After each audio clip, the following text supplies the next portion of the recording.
Digital Congo, la télévision numérique.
Très heureux de vous retrouver. Mesdames, Messieurs, bienvenue au journal de Digital Congo et voici les sommaires. Le gouvernement provincial de Kinshasa annonce le début du bouclage de véhicules non en règle à partir du 10 août, une mesure qui divise les conducteurs en critiques et demande de moratoire.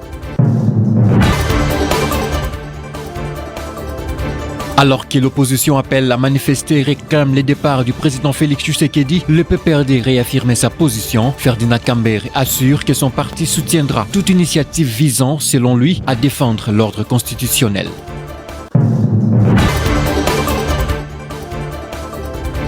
Le gouvernement renforce l'accompagnement de la société Manono Lithium pour faciliter l'exportation de sa production. Le ministre du Commerce extérieur Julien Paluku insiste toutefois sur la nécessité de privilégier la transformation locale afin de maximiser les retombées économiques pour la RDC. Très heureux de vous retrouver, mesdames, messieurs. Bienvenue au journal de Digital Congo. Commençons cette actualité par cette illustration. Le président de la République, Félix Tshisekedi Tshilombo, prendra part les 16 et 17 juillet en Luanda, en Angola, à la 3e édition de l'initiative mondiale de l'Alliance de civilisation des Nations Unies, placée sous les thèmes « Un appel à la paix, à la fin de guerre » et au respect du droit international. Cette rencontre réunira plusieurs chefs d'État, responsables d'organisations internationales, leaders religieux, représentants de la société civile et de la jeunesse.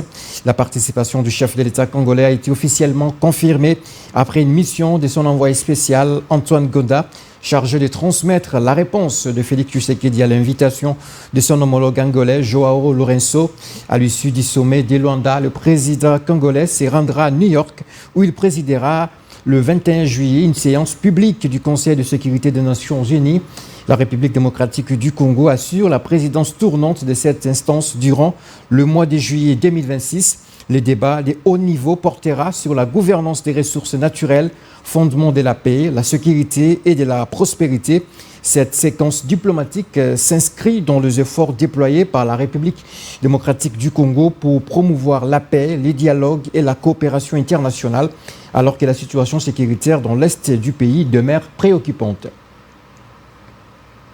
L'actualité politique en République démocratique du Congo, c'est cette marche de l'opposition suivie d'un sit-in au Palais de la Nation pour exiger le respect de l'ordre constitutionnel. Il y a aussi cette exigence pousser le président de la République à la démission.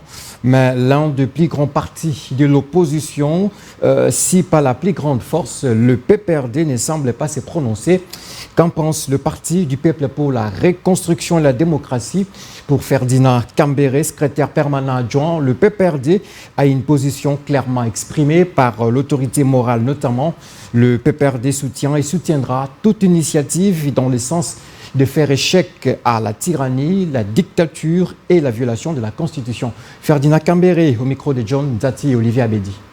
Par sa dernière déclaration, notre président national du PPRD et le patron de l'FCC, Mouvement Sauver la RDC, le roi Joseph Kabila Kabange, il s'est déjà exprimé par rapport à ça.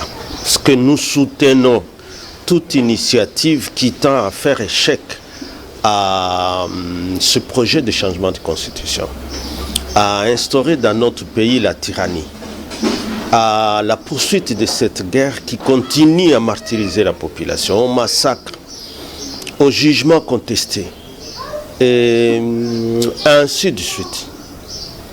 Donc, la position de notre famille politique est claire, elle continue à être affirmée, même le 23 mai 2025, la première fois que c'était exprimé à partir de Goma, il avait encore répété cela quand il a fait son discours en 12 points. Alors ce qui s'est fait dans le même sens, où il faut faire échec à ce pouvoir, à ce régime qui est en train de faire souffrir, qui est en train d'instaurer la tyrannie, qui est en train d'entretenir une guerre, alors que depuis Bunagana, s'il avait déjà compris les cris de la population, le pleur de la population, la détresse de la population, je crois qu'il se serait déjà amendé et aurait demandé à ce que s'il y a des problèmes avec les M23, que les Congolais se mettent, qu'ils réexaminent la question, parce que ça ne sera pas la première fois. Mais il a toujours refusé. Donc voilà, nous soutenons, comme je viens de le dire, tout ce qui va dans le sens. La marche du 22 juillet organisée, même celle du 2 août, nous étions étonnés qu'ils aillent à Bujumbura. Mais sinon, on continue à soutenir tout ce qui s'est fait. Je félicite encore nos camarades et autres combattants en Europe, dans la diaspora, qui ont organisé leur marche. Vous avez vu nos drapeaux là, vous avez vu nos camarades dans cette activité-là. Ça veut dire notre famille soutient. Le secrétaire général adjoint de l'UDPS, Tshisekedi Deyo Bizibou Balaka, conduit une mission officielle en Mbandaka, chef-lieu de l'Équateur, d'après les orientations de la haute autorité de référence du parti et du chef de l'État pour sortir définitivement de la crise. Le secrétaire général de l'UDPS, Tshisekedi Augustin Kabouya, a signé des circulaires. Il est entre autres prévu que chacun reprenne sa place d'avant la crise. La mission que mène la délégation du secrétaire général adjoint Deyo Bizibou, c'est pour s'assurer de la mise en œuvre effective de ces circulaires. John Zati pour les commentaires. L'Union pour la démocratie et le progrès social, UDPS Tshisekedi, plus unie que jamais. Une forte délégation de cadres de son séjour à Mbandaka, chef-lieu de la province de l'Équateur. À la tête de la délégation, le secrétaire général adjoint Deyo Bizibou Balola, l'accueil est chaleureux à l'aéroport de Mbandaka. Comme tout le monde le sait, il y a eu des problèmes au sein du parti. Et lorsque le président du parti empêché, son excellence Félix Antoine Tshisekedi Tshilombo, il nous a reçus dans la nuit du 19 au 20 septembre l'année passée. Et là, il avait eu à donner des orientations que nous devrions suivre vraiment à la lettre. Et parmi ces orientations, il avait demandé à ce que chacun rentre à sa place où il était avant la crise. Et pour matérialiser cette volonté, ces orientations du chef du parti, le secrétaire général, l'honorable Augustin Kabouya, a eu à prendre 2 circulaires. Le secrétaire général adjoint réitère son appel à l'unité, à la discipline et à la cohésion afin de renforcer le parti. Le lendemain, dimanche 12 juillet 2026, la délégation communie avec les combattantes et combattants du parti à la permanence de l'UDPS Tshisekedi en Mbandaka.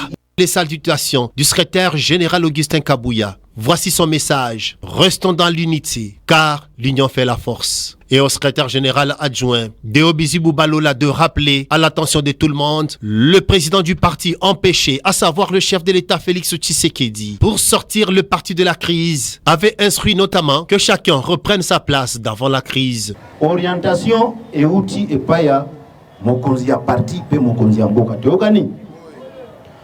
Sika wana gotuna bino bandeko. Soki yo oza kombata ya UDPS. Oboyi koyoka orientation oyo mokonzi ya parti pe président de la République ya PESI. Tokotia yo wapi? En Mbandaka, la délégation tient des consultations avec différentes couches du parti, les échanges à élargir aux autorités provinciales avant la communication officielle des décisions arrêtées aux combattantes et combattants du parti. 4 cas de maladies à virus Ebola ont été confirmés à Kisangani, des cas importés venus de l'Ituri mais pris en charge dans la ville de Kisangani. Les équipes de riposte sont déjà à pied d'œuvre pour la surveillance des contacts et en cours. L'heure est maintenant à la mobilisation. Les autorités appellent la population à signaler tout cas symptomatique pour stopper rapidement la propagation. En séjour à Kisangani pour la circonstance, le ministre de la Santé, Roger Kamba, parle de la provenance des cas notifiés à Kisangani. Le micro de Séraphin Tomilali. Nous sommes ici donc pour pouvoir répondre très rapidement aux premiers cas de la maladie à virus Ebola qui sont arrivés à Kisangani. Je voudrais que la population retienne d'abord que les 4 cas que nous avons sont des cas importés, qui sont tous venus de l'Ituri, mais n'empêche, étant donné qu'ils se sont retrouvés dans la ville de Kisangani, prise en charge dans la ville de Kisangani, nous considérons que la ville de Kisangani est touchée. Donc autant ce sont des cas importés, autant la surveillance de tous les contacts qui ont pu rencontrer ces cas doivent être suivis. C'est pour cela que nous sommes ici pour monter toute la riposte, avec tous les différents piliers de la riposte, de telle sorte qu'on puisse rapidement contrôler la situation. L'idée ici, c'est de demander à la population de contribuer à cet arrêt de la propagation de la maladie, notamment en signalant tous les cas symptomatiques. Nous sommes ici surtout pour mobiliser toute la communauté parce que la riposte doit être prise en charge par la communauté elle-même. Il se poursuit le procès Frivaro à la Cour de cassation. Pour cette deuxième audience, les avocats du prévenu Moutamba ont formulé une demande d'accès au dossier, ce qui leur a été accordé. L'affaire a donc été repoussée au 27 juillet prochain. Un commentaire de Fifi Koutchipon.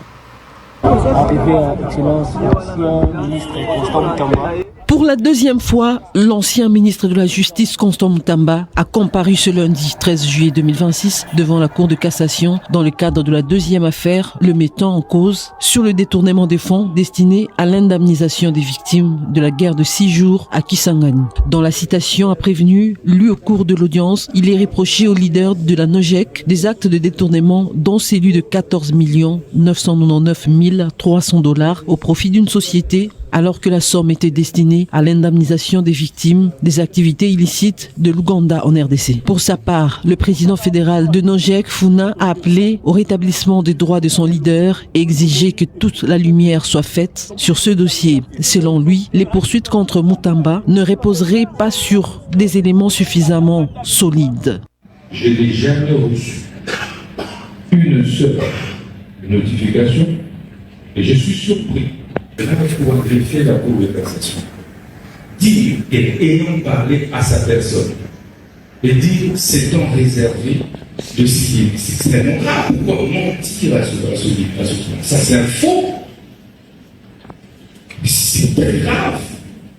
Après l'identification des prévenus, les avocats de Constant Moutamba ont fait part de leur demande de remise afin de leur permettre d'accéder au dossier et d'avoir copie des pièces. Une demande leur accordée par la Cour qui a renvoyé le procès au 27 juillet prochain. Pendant ce temps, à l'extérieur, les militants du parti Nouvelle Génération pour l'émergence du Congo se sont mobilisés pour soutenir leur président national et dénoncer ce qu'ils qualifient d'injustice.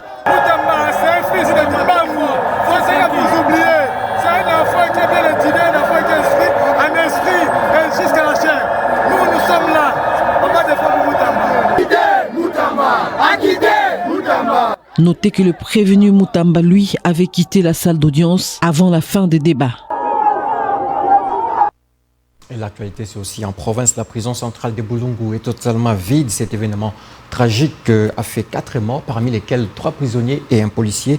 Le vice-président de l'Assemblée provinciale d'Ikwilu, l'honorable Serge Maseka, et la société civile dénoncent le mauvais état de cette prison et dénoncent l'absence de juges il y a plus de 4 ans. Benoît Desgroff. À l'instar du tombeau vide du Christ, les cachots du paquet de grandes instances de Boulungu qui font office de prison se trouvent aujourd'hui totalement vides. Cette vacuité soudaine s'explique par l'évasion spectaculaire des 90 prévenus, un événement tragique qui coûte la vie à 4 personnes, dont 3 détenus et 1 policier. Aussitôt saisi de l'information, le vice-président de l'organe délibérant du Kouilou, honorable Serge Maseka, ainsi que l'honorable Bouta Mindanda, se sont promptement rendus sur les lieux afin de s'enquérir de la situation. Ici, le constat est alarmant. Ces cellules, initialement conçues pour une dizaine de personnes, en accueillaient en réalité plus de 50. Privés de nourriture, ces prévenus s'entassaient dans des conditions inhumaines qui bafouent l'essentiel des droits humains des personnes incarcérées, déplore le vice-président de l'Assemblée provinciale du Kouilou, Serge Maseka. Ça fait très mal de constater que Boulungu qui fut chef-lieu du district et que la prison c'est celle que nous venons de vivre. Nous insistons à son Excellence, Monsieur le Gouverneur, de prendre cette situation en cœur.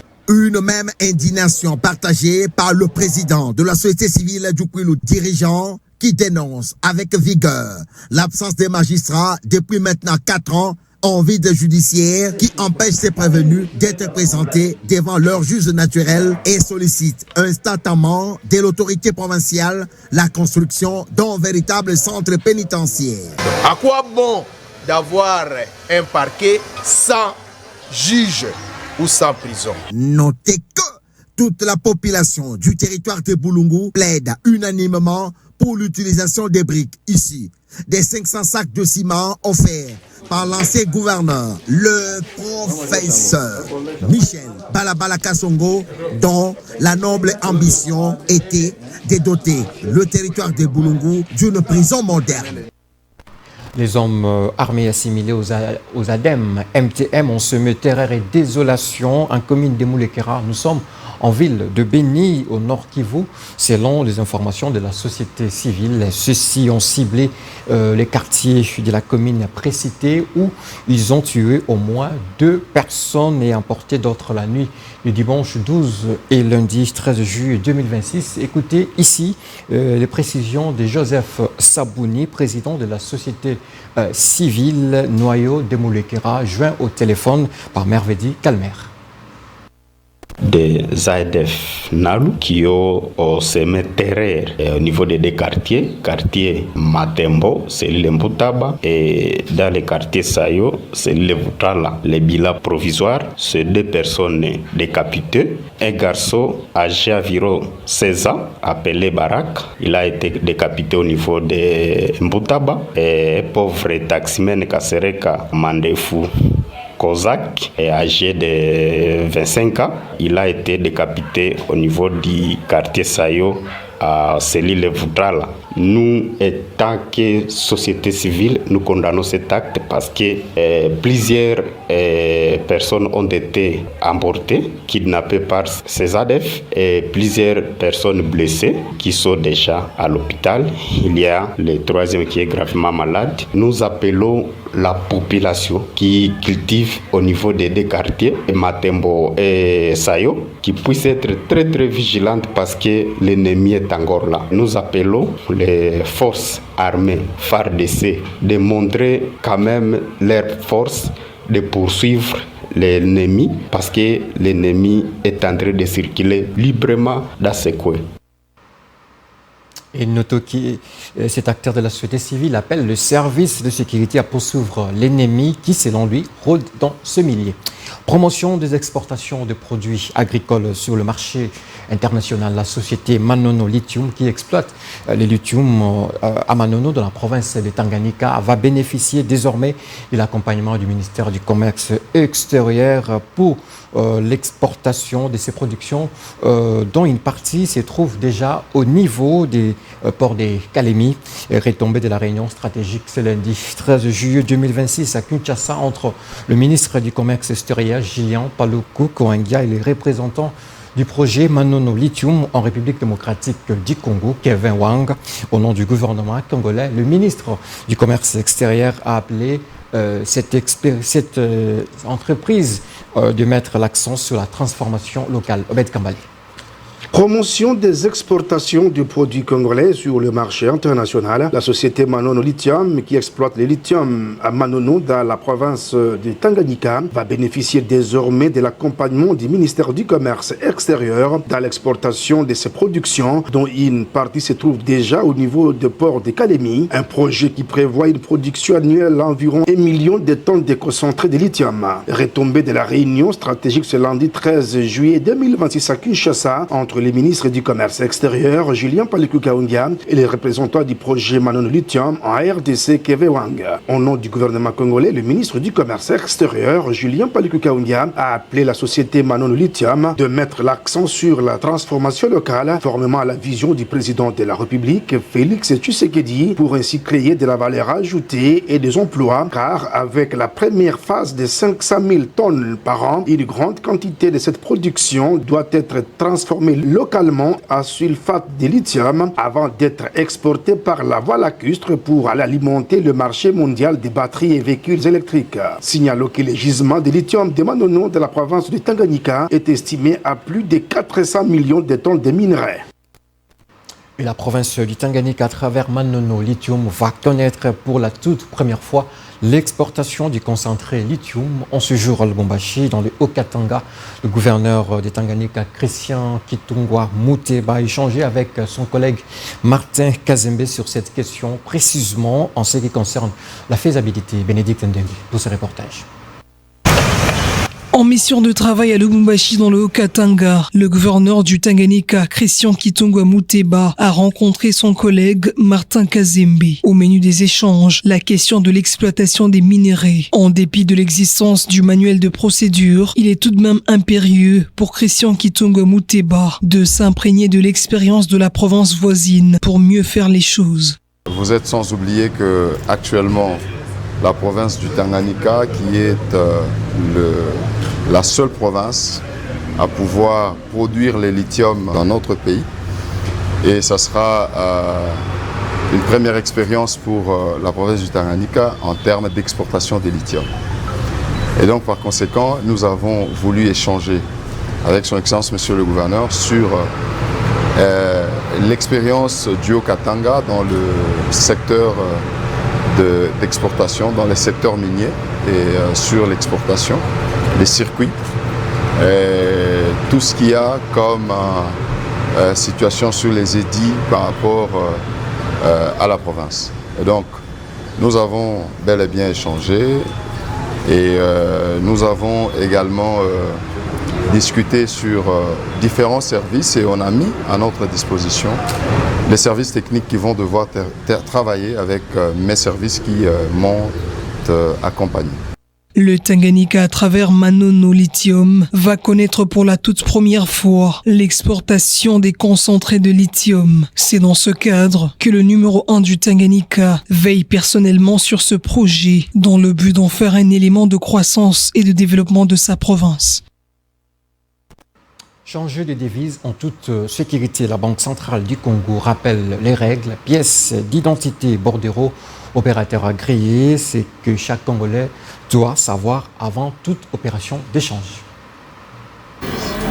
La Banque centrale du Congo rappelle les règles qui sécurisent les opérations d'échange manuel, que ce soit pour préparer un voyage, régler une transaction commerciale ou conserver une partie de son épargne en devise. De nombreux Congolais ont recours au bureau de change. Si le premier réflexe consiste souvent à rechercher le meilleur taux, un autre aspect mérite tout autant l'attention, la sécurité de la transaction. C'est dans cette optique que la Banque centrale du Congo a réuni le 10 juillet 2026 à Kinshasa les représentants des bureaux d'échange agréés de la Corporation professionnelle de cambistes manuels et le cambiste manuel personne physique afin de renforcer la connaissance et l'application de la réglementation. Le message est simple, un marché d'échange plus transparent profite autant aux professionnels qu'aux citoyens. Pourquoi vous demande-t-on une pièce d'identité? Beaucoup de clients s'interrogent lorsqu'un cambiste leur demande de présenter une pièce d'identité avant une opération. Cette exigence n'a pas pour objectif de compenser compliquer la transaction. Elle répond à une obligation réglementaire destinée à assurer la traçabilité des opérations et à prévenir les fraudes ainsi que les activités financières illicites. En présentant une pièce d'identité valide, les clients contribuent à rendre le marché plus sûr pour tous. Le bordereau, un document à ne jamais négliger. Une fois l'opération terminée, le client doit recevoir un bordereau indiquant notamment le devise échangé, le montant de la transaction. Le ministère provincial des Transports et Mobilité urbaine a, dans un communiqué rendu public au début des mois de juillet, annoncé le début du bouclage généralisé de véhicules qui ne seront pas en règle avec le contrôle technique à partir du 10 août 2026 pour les 6 derniers mois de l'année en cours. Cette décision est perçue différemment par le conducteur taxi-moto et le chauffeur de véhicule. Si pour certains cette mesure est salutaire, d'autres en revanche estiment que le gouvernement devrait d'abord réhabiliter la voirie en général avant de soumettre le véhicule à ces contrôles techniques. D'autres encore demandent un moratoire pour ces contrôles compte tenu de la rentrée scolaire qui pointe à l'horizon. Fiston et Simwami. Parce que pour moi,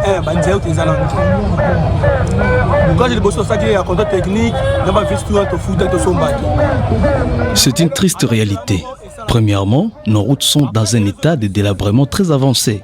Pour la première phase, nous étions en ordre avec ces contrôles techniques, mais on ne voit pas de résultats sur terrain. L'état de la voirie n'est pas bon. Nous avons l'impression de nous faire escroquer par le gouvernement. Nous allons gréver. Nous n'allons pas acheter. Ce sont les routes qui détruisent nos véhicules. Nous souffrons. Que l'État réhabilite nos routes et nous allons acheter ces contrôles. L'État a son ambition.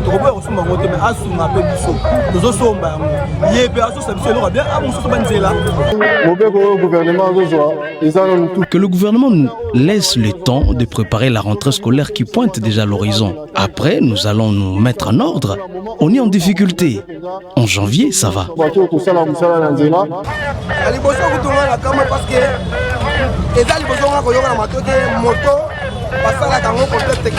Mais moi, je suis surpris de cette mesure. J'ignorais que les motos sont concernées pour ces contrôles techniques. Il faut encore une sensibilisation de la part de nos autorités. Je demande que le centre de contrôle technique soit nombreux pour nous permettre tous de le faire en toute quiétude.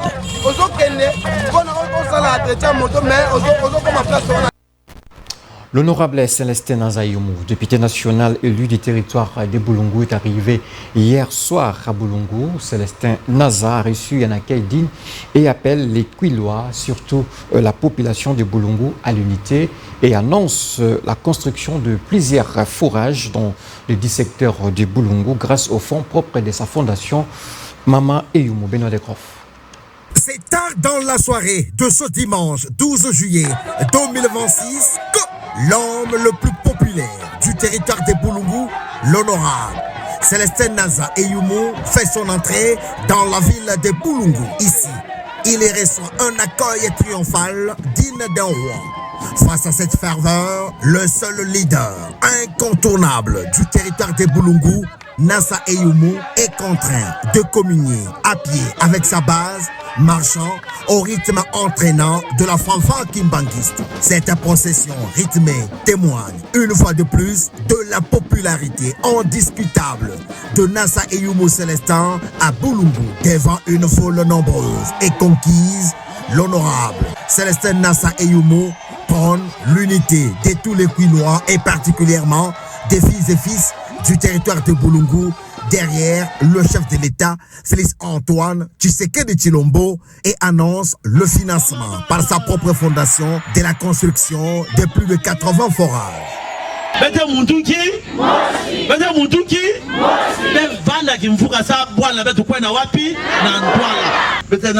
Projet à 85 villages avec toute la masse.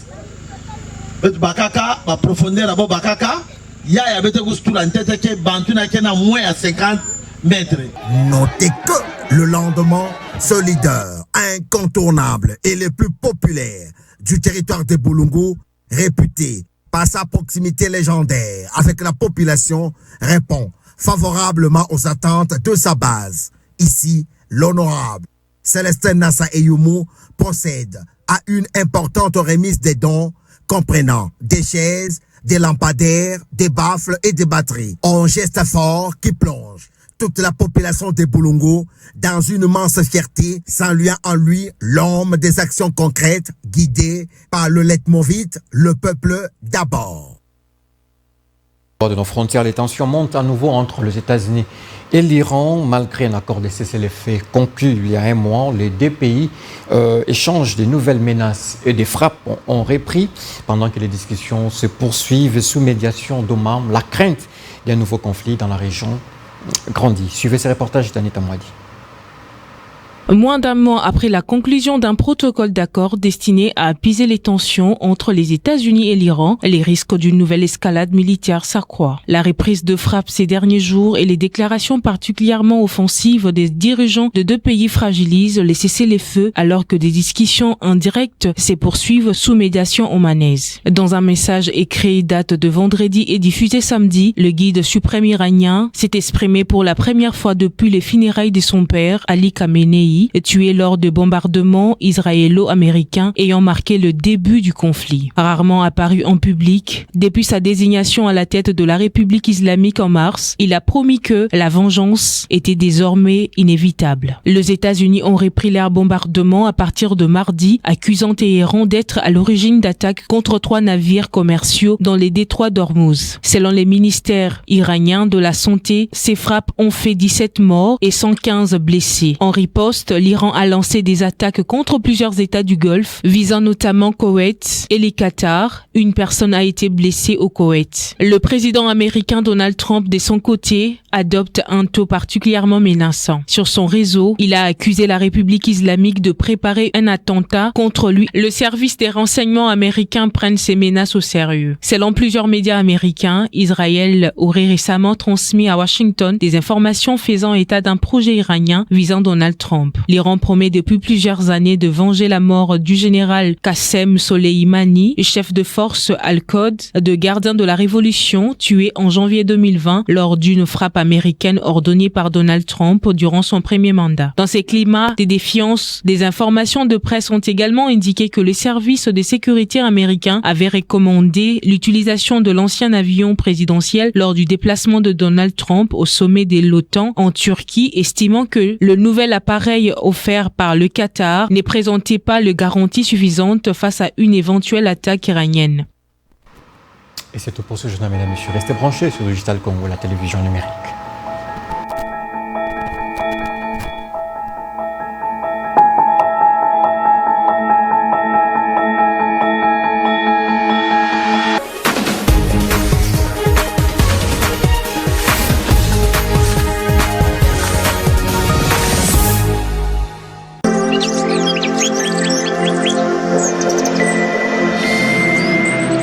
Digital Congo, la télévision numérique.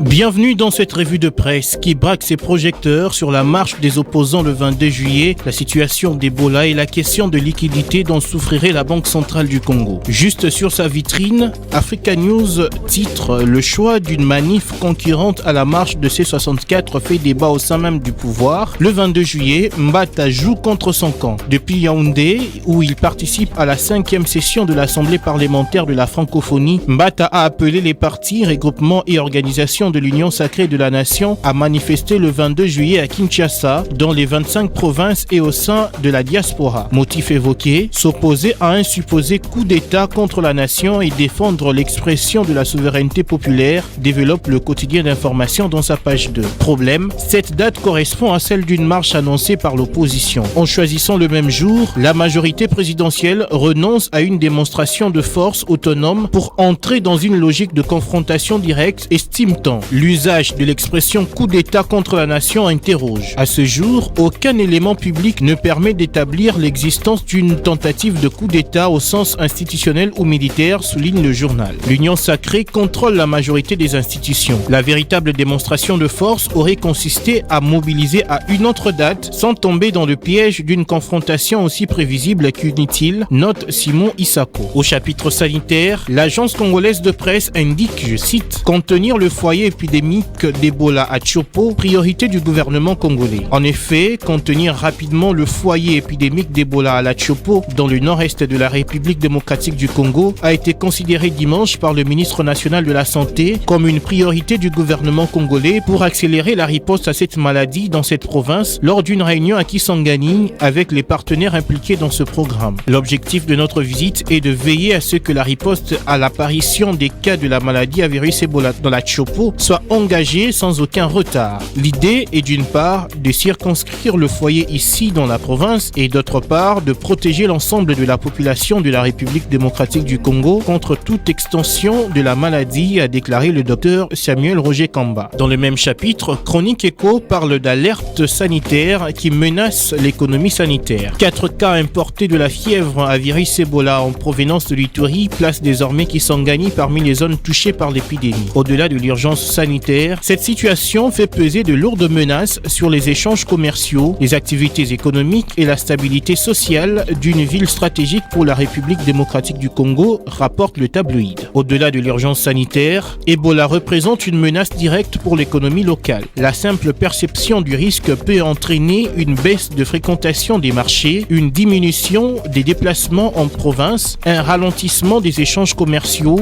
et une réduction des investissements. On va terminer avec le grand débat qui titre, dans sa page 2, la BCC souffre de liquidité, André Wameso met tout le pays à genoux. Pendant que nous sommes sous presse, un monétariste qui a requis l'anonymat signale que les indicateurs de la Banque centrale du Congo ne sont pas bons. Au menu, c'est la politique monétaire apportée par le gouverneur André Wameso qui a vite installé un mode de gestion purement mécanique que technique et scientifique, fait observer le confrère. À son arrivée, André Wameso, au lieu de stabiliser la monnaie avec le taux trouvé à la BCC, il a préféré occasionner une appréciation du franc congolais sur des bases sans support solide. Aujourd'hui, la conséquence est grave. La population a perdu son pouvoir d'achat. Les prix des produits coûtent maintenant trop cher au point que même ceux qui sont payés au franc ne sont pas bénéficiaires. Fin de cette revue de presse, Madame, Messieurs. Merci à tous de l'avoir suivi.